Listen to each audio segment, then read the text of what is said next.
제가 업력이 기자도 했고 PD도 했고 그다음에 심지어 대학교 교직원도 하고 저는 확실한 거는 마케팅 직무에 적합한 인물이 있다라고 저는 느껴요. 정말 안 맞는 분들이 있어요. 그러니까 마케팅을 하는 사람은 항상 전 호기심이 있어야 된다고 생각을 해요. 호기심 있고 새로운 거 도전하는 걸 즐거워하고 그런 부분들이 굉장히 중요하다고 생각해서 저는 정확히 있다. 호기심, 근데 핵심은 호기심이다. 그렇죠. 약간 일맥상통하는 거긴 한데 저는 약간 사람에 대한 되게 궁극적인 관심? 왜 이곳은 사람들이 많이 모이지? 이 얘기는 왜 이렇게 많이 하지? 그래서 하는구나만 보는 게 아니라 이런 거에 이렇게 트렌드가 형성이 되지라는 그런 관심을 갖는 사람? 사실 이거는 우리가 이제 업무적인 일로서 해야 되는 일과 상관없이 그냥 평소 생활에서도 충분히 계속 캐치할 수 있는 부분이잖아요. 저희는 클라이언트가 들어오고 그리고 이번 주 다음 주 미션 다 다르고 그리고 그 다른 것을 계속 숙지해야 되고 저희가 하고 있는 온라인에 있는 이제 모든 광고 매체도 계속 변하거든요. 그러니까 실제적으로 저희가 이제 온라인에서 일어나는 광고 상품들이 매번 바뀌어요. 그러니까 새로운 게 익숙하고 네. 용감해야 된다. 나는 창의력, 상상력이 뛰어난 친구인 것 같아요. 마케팅에 성공을 하려면 남의 생각을 넘어서야 되는 것 같아요. 그러니까 남들이 생각하는 수준에서 똑같은 아이디어의 마케팅을 내면 리딩이 안 되는 거예요. 앞서서 할 수 있는 건 결국 크리에이티브 영역에서 나오는 것 같아요. 근데 요즘 그래서 막 MBTI 많이 하는데 그런 성향의 사람 MBTI가 뭐죠? 저는 타입이 사실 뭐예요? 정답을 갖고 있어요. 뭐예요? 제가 왜 그러냐면은 그럼 저희 각자 MBTI 먼저 얘기해보면 그렇죠. 나는 ENTJ. ENTJ? 마케터에 적합한지는 모르겠어요. 왜 아직 제가 리트람인 것 같습니다. 저도 ENTJ입니다. 아, 네. 저는 ESTJ라고 합니다. ISTJ. 네, 다 다르네요. ESTJ. 저는 LOV라고 합니다. 뭐야? 정말. 저는 ESTP인데 사실 여러 상황에 따라 좀 달라요. 뭐 저는 E는 안 바뀌더라고요. 근데 안 바뀌는데 ESTP를 저는 좀 주장하는 이유가 저에게 초등학생 딸이 있는데 MBTI로 알아보는 직업의 세계라는 책이 있어요. ESTP인데 책을 딱 봤는데 진정한 홍보인 마케터 이렇게 딱 나오는 거에서 그래 나 이거 천직이다 봐라. 뭐 여러 마케터들 보면 다 다양한 MBTI를 갖고 있어요. 각각 특성에 걸맞는 사람이 또 필요하기 때문에. 근데 어쨌든 저는 ESTP 플러스 LOV. 네. 대표님은 CUT.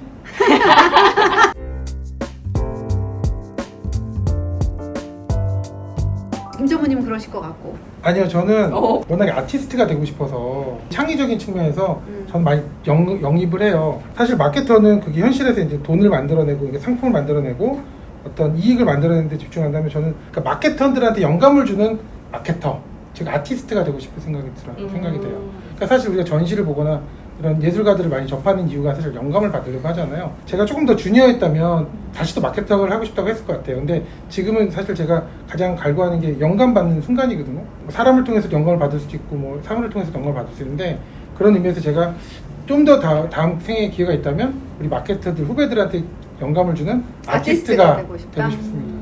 저는 물론 기승전 마케팅인 것 같기는 해요. 근데 만약에 다음 생이 있다면 사람을 모으는 뭔가 플랫폼이 됐던 서비스를 한번 기획은 해보고 싶어요. 그리고 이제 그거를 마케팅을 해보고 싶어요. 네. 뭐 그것도 마케팅의 네네. 일환이지 결론은. 저는 사실 살면서 일을 거의 30년을 했잖아요. 천직이라고 얘기를 해 나한테. 근데 난 내가 천직이라고 생각해 본 적이 없어. 제일 못하는 애 같아 이게. 해도 모르겠거든. 그래서 정말 잘하는지에 대한 컨설을 내가 항상 하고 있는데 그런 의미에서 나는 건축을 하면 내가 되게 잘할 거야. 저는 그 얘기하려고 했어요. 왜냐면 건축이 종합 예술이거든요. 예술의 끝은 저는 건축이라고 생각하는데 건축을 하면 되게 내가 재밌게 잘할 수 있을 것 같은데 막상 내가 집도 져보고 집도 고쳐봤는데 이게 보통 일이 아니니까 내가 생각하는 이게 빛바랜 정말 이렇게 멋진 건물이 다 졌을 때 멋진 인테리어를 완공됐을 때 보는 거고 또 다른 거예요. 그렇죠. 그러니까 마케팅 하시는 분도 똑같은 것 같아요. 딴 데를 보면 와 광고 멋진 거 만들고 뭐 홍보 기사 훌륭한 거 만들어 놓고 막 SNS 컨텐츠 멋진 거 만들고 그 결과만 보면 어머 마케팅 너무 멋있는 것 같아. 그렇지만 실제 그것까지 결과물을 만들기까지 밑단에 수많은 깨같은 많은 일들 노고가 있잖아요. 그러면 막상 우리 새로 이제 이 업에 오시는 분들이 그 밑단부터 일을 하니까 그럼 밑단 일을 하다 보면 내가 상상하는 일은 아니야. 넌 나하고 안 맞아. 빨리 포기를 하시거든요. 근데 세상의 일은 뭐든 다 힘든 과정이 만들어져서 아름다운 결과물을 생성하는 것 같아요. 그래서 내가 건축을 되게 하고 싶지만 어찌 보면 건축을 안 해봤기 때문에 이렇게 쉽게 얘기하는 걸 수도 있겠다. 분이 10년 차가 좀 넘으셨고 넘었죠. 저희는 20년이 넘다 보니까 10년 넘으면 다시 마케팅 하고 싶고 20년 넘으면 딴 거 하고 싶나 봐요. 근데 이제 30년째 되면 야 나는 결국 이거 해야 돼. 또 이렇게 될 30년째 수도 되면 있어. 할 수 있는 생각을 네. 못하는 것 같아요. 그러니까 나이가 들면 들수록 또 조금씩 생각이 바뀌어. 그냥 이 일을 내가 그냥 하는 건 아니었구나. 나도 모르게 좋으면서 했었구나. 좋으니까 하죠. 그러니까 뭔가 자꾸 다른 일을 하고 싶어라는 생각을 누구나 하잖아요. 100% 이게 마음에 들어라고 생각하는 사람은 1%밖에 없으면 정말 행복한 사람이고 다들 A라는 직업을 갖고 있으면서 또 다른 B를 한번 해보면 어떨까? 난 이것도 그래서 막 또 다른 창업도 해보고 또 다른 회사 이직도 해보고 많은 해보잖아. 그렇죠. 근데 결국은 똑같고 결과값은. 근데 나도 결국은 30년 동안 이 일만 했거든요. 그러고 보면 결국은 이 일이 맞는 일인가 보다.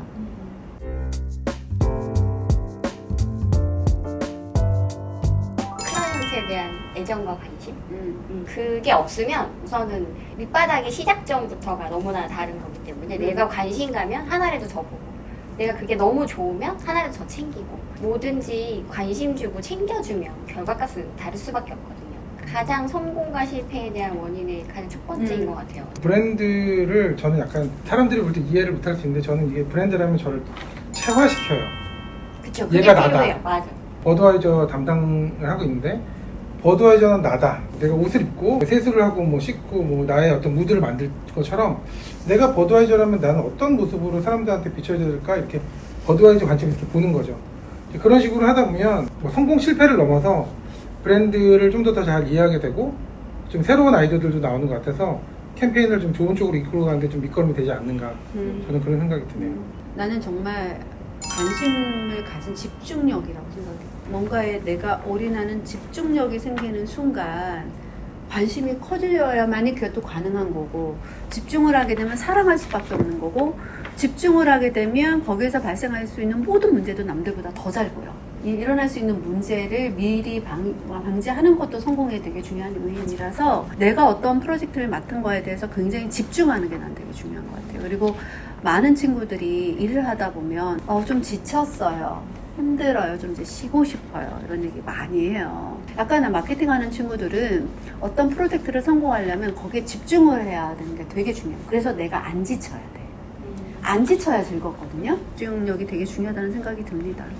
그 대표님 말씀하신 것 중에 아까 이제 어떤 일을 진행했을 때 성공할 수도 있고 안 할 수 있다는 말씀하셨는데 아까 제가 초반에 말씀드렸던 체화되는 거는 마케터가 이 캠페인을 이끌고 가기 위한 정신적인 측면, 인문학적인 측면이라면 최근 들어서 이제 실질적으로는 이 기술적인 부분이 굉장히 가미가 많이 되고 있고 그래서 우리 함샤우트 두들에서도 굉장히 중요시 여기는 것 중에 하나가 데이터 드리븐 마케팅이잖아요. 제가 모든 플랜을 짤 때는 데이터를 다 분석해서 실질적으로 우리가 어떤 활동을 했을 때 어떻게 피드백이 오느냐를 다 숫자로 받을 수 있어서 그걸 기반으로 다음 플랜을 짜는데 지금은 예측 가능한 부분이 있다라고 보고 실제로 글로벌 기업들이 굉장히 강요를 하고 있어요. 그래서 이런 기술적인 측면에서 데이터 드리븐 마케팅이 마케팅 성공에 되게 중요한 요인이다라는 것과 동시에 마케팅이라고 하는 것은 제품이 소비자와 만나는 그 지점을 만들어주는 건데 그것이 뭐 판매가 이루어지건 아니면 PR적으로 뭐 릴레이션을 만들어주던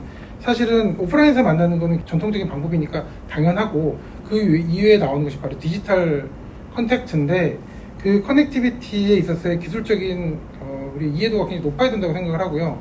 그 유저들보다 조금 모르는 경우들이 되게 많아요. 의외로 10대들은 어떤 채널을 쓰고 20대 여성들은 어떤 앱을 쓰고 이런 것들에 대한 이해도들이 높을 때, 즉 기술에 대한 이해도들이 높을 때 마케팅 성공이 좀 더 확률이 높아지지 않을까 하는 생각도 듭니다. 그래서 우리 끊임없이 공부해야지. 네, 공부를 많이 해야 되는 공부 것 진짜 같아요. 많이 해. 그래서 늙지 않아. 사실 그런 부분이 있어요. 그러니까 마케터의 장점이 뭐니, 이 직업이 왜 나한테 좋은 거니라고 하면 저는 정말 늙지 않게 만드는 것 같아요. 제가 50대로 보이시나요? 네. 마케팅 성공에서 또 중요한 것 중에 하나가 파트너십이라고 생각을 해요. 그래서 다양한 사람들을 만나는 것을 두려워하지 않고 여러 사람을 만나서 새로운 정보를 구하고 또 그런 전문가를 통해서 깊이를 찾아간다면 성공 확률이 더 높아지지 않을까.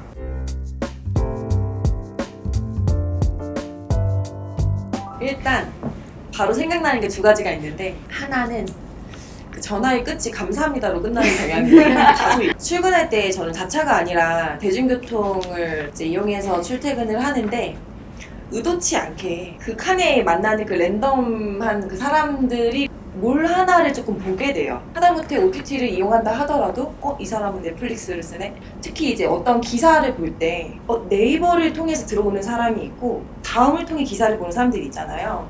몰래 가서 가능성이 생겼다. 네, 몰래 가서 죄송합니다. 신발 브랜드 담당했을 때 신발 보는 게 그쵸 맞아요. 네, 저의 습관이었어요. 그래서 오늘은 나이키가 10명 중에 6명 신었고 뭐 아디다스가 3명 신었고 맞아요. 그리고 그 사람들은 그걸 어떤 관점으로 보고 있는지도 보게 되고 그죠? 맞아요, 사실 그게 애정인 것 같아요. 병이기도 하고 애정이기도 하고 아까 처음에 얘기했던 습관이지 뭐. 저희가 이제 클라이언트를 맡으면 이제 그 클라이언트가 지나가는 사람이 예를 들어서 저희 이제 광고주가 이제 보틀이 많이 있고 저 보틀은 우리 광고주 건데 그럼 저 어디서 샀지?부터 시작해서 저희가 이제 나가는 광고 지면 어떤 성향으로 광고를 하고 있는지 또 다른 지면 다른 경쟁사는 어떻게 하고 있는 건지 그러니까 굉장히 연결고리처럼 모든 것이 이제 꼬리에 꼬리를 물고 나는 그냥 촉각이 살아있는 것 같아. 촉각하고 이 후각 다. 직업병이? 직업병이에요. 그러니까 어딜 가도 이게 딱 레이더가 다 걸려. 그러니까 사실 여러분 이제 클라이언트 몇 개지만 나는 회사 전체잖아. 전체잖아. 그러니까 안 걸리는 카테고리가 하나도 없어. 자동차부터 시작해서 음료 뭐 다 있잖아요. 그러면 사실 여행을 갔을 때도 정말 360도 다 보여요. 예를 들면 하고 되게 특이하다. 너 누가 물 나는 뭐 프로모션하고 있으면 쟤는 저렇게 하는구나. 쟤들이 이런 제작물을 썼구나. 예를 들면 다 그냥 보려고 노력을 안 해도 그냥 내가 그걸 하고 있어. 좋게 말하면은 나를 되게 살아있게 만드는다는 생각이 들지만 어떤 때는 이거 분리하고 싶어도 분리가 안 돼. 그냥 자동인 그렇죠. 거야. 그래서 어느 순간 내가 이걸 왜 분리하려고 그래? 불능. 불능병. 응. 저는 두 가지인데 카톡병이 하나예요. 카톡병. 정말 이 메시지 때문에 핸드폰을 끊는 순간 전 휴식이 돼요. 핸드폰을 켜는 순간 저는 항상 온이고 그래서 저는 휴가 가서 대표님도 마찬가지지만 휴가 가서도 핸드폰이 켜져 있는 순간에 저는 사실상 정신적으로는 육체적으로는 딴 데 같이 정신적으로는 일에 연결이 돼 있거든요. 또 한 가지는 솔루션병. 그러니까 대화를 하면서 항상 솔루션을 찾으려고 그래요. 그러니까 그냥 들어줘야 되는 게 되게 많거든요. 특히 가족들은 그렇구나 그랬구나 이 병이 있잖아요. 우리 부모들은 꾸났구나 이래야 되는데 꾸났구나 그런데 이렇게 저렇게 해서 저렇게 했으면 돼야 되지 않겠니? 아니 그 사람은 솔루션까지 원하지 않는데 갑자기 내가 꽂혀야 이런 거 되는 있잖아. 거예요. 두 가지가 있어. 두 가지가 있어요.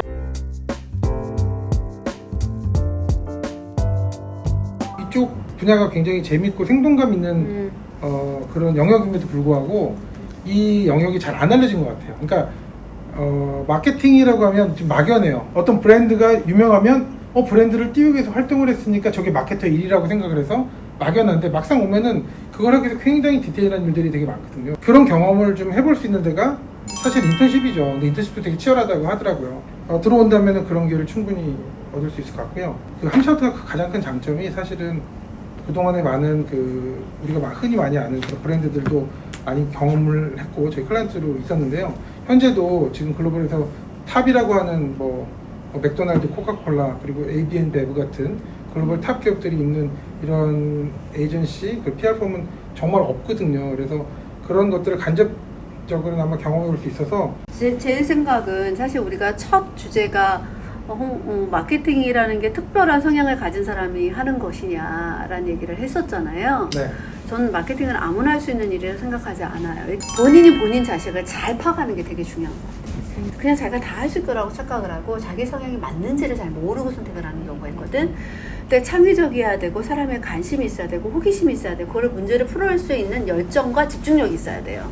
그런 성향이 아닌 친구를 마케팅을 자꾸 하려고 그러면 빨리 지치고 안 되거든. 성과가 안 나와요. 그러면 이 일은 별로 재미가 없어요. 그러니까 마케팅이 재미가 없는 게 아니라 본인이 안 맞는 거거든요. 그래서 본인한테 맞는지를 좀 체크하는 거 되게 중요한 것 같고, 자, 맞다고 치면 맞다고 다 잘하는 건 아니잖아요. 그건 많은 경험치인 것 같아요.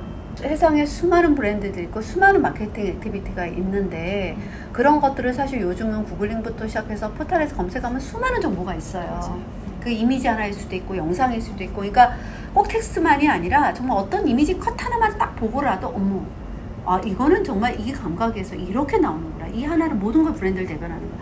스스로 느끼면서 배우는 게 되게 중요하거든요. 그리고 기사도 오늘의 탑 기사는 뭔지, 또 요즘에 어떤 기사가 유통에 뜨는지, 소비자는 뭐가 뜨는지, 그런 기사들도 매일매일 좀 보는 습관들 갖는 게 되게 중요할 것 같고요. 구글링이나 포털을 통해서 요즘에 브랜드들이 어떤 활동을 하는지 계속 스터디하는 거, 그런 게 되게 중요할 것 같고, 그리고 정말 인턴십 얘기를 했는데 백문이 불여일견이라고 그냥 공부만 하지 마시고 스스로 체험을 해보시는 게 정말 중요한 것 같아요. 우리 후배들한테 얘기 많이 하는 게 제발 좀 놀아라. 맨날 집에서만 있는 게 아니라 좀 놀 줄 아는 사람이 일도 한다고 저는 생각을 해요. 그러니까 열심히 놀아. 열심히 놀자. 근데 노는 걸로 끝나면 안 되고 노는 데서 인사이트를 찾아야지. 그게 그냥 정말 놀면 안 되지. 노는 거를 굉장히 중요시 여겨서 여러 그분들한테 뭐 제가 좀 좋아하는 일 수도 있지만 전시를 보라든지 공연을 간다든지 아니면 심지어 걸어가면서 건물을 보라든지 좀 다른 관점의 세상을 경험하라라고 얘기를 하고 대표님 말씀처럼 또 한 가지가 좀 더 힘든 일이지만 책을 좀 봤으면 좋겠다. 책을 동시에 읽어도 되니까 조금씩이라도 보면 좋겠다. 조금 더 들어가면 저는 필사를 하라 그래요. PR이나 마케터들은 커뮤니케이션을 기본적으로 글로 하기 때문에 기본적인 그러니까 말하듯이 글을 쓸 줄 알아야 되거든요. 그런 것들이 평상시에 좀 준비한다면은 아마 마케터가 되는데 또는 PR 홍보인이 되는데 광고인이 되는데 큰 도움이 될 거라고 확신합니다. 그리고 저는 이제 지금 말씀하신 모든 이제 내용들이 사실 이제 영감을 받기 위함인 맞아요. 거잖아요. 그래서 이제 말씀해 주신 것도 너무 중요한데 뭐 이렇게 취업을 준비하는 사람이나 혹은 이제 마케팅 그 초년생이신 분들이 약간 이런 생각할 수 있어요. 나는 취업 준비하느라고 시간도 없고 놀러 가는 행사도 요즘은 티켓을 못 구해서 못 가는 경우들도 워낙 많고 이제 이런데 안 되는 이유를 찾기보다는 되게 영감을 얻을 수 있는 것들이 더 쉬운 것들도 상당히 많잖아요. 큐레터라든지 여러 가지 그런 뉴스레터를 받아보는 것도 일단 있을 것 같고 제가 이렇게 속한 거에만 너무 매몰되는 건 아닐까? 내가 너무 익숙한 거에만 가는 게 아닐까 싶어서 좀 랜덤하게 조금 내용을 접하고 싶어하는 니즈가 있어서 그 퍼블리라든지 롱블랙이라든지 약간 그런 팟캐스트라든지 그런 부분 통해서 내가 관심 있는 분야가 아니어도 그래도 스치듯 한 번씩 인풋을 넣는 거 그리고 보통 그런 인풋에 이제 넣어주시는 분들이 사실 그 업계에 되게 엄청 유명하신 분들 되게 내공이 많으신 분들이 하시는 것들이 있다 보니까 그런 거를 약간 저희가 좀 짬짬이 넣어놓으면 좀 좋지 않을까 그렇게 생각을 합니다. 굉장히 많은 얘기를 나눴는데 마지막으로 나에게 홍보 마케팅이란 무엇? 키워드. 정체성을 찾아가는 과정이다. 나는 나의 삶의 에너지. 저는 애증의 관계. 가장 나다워지는 것.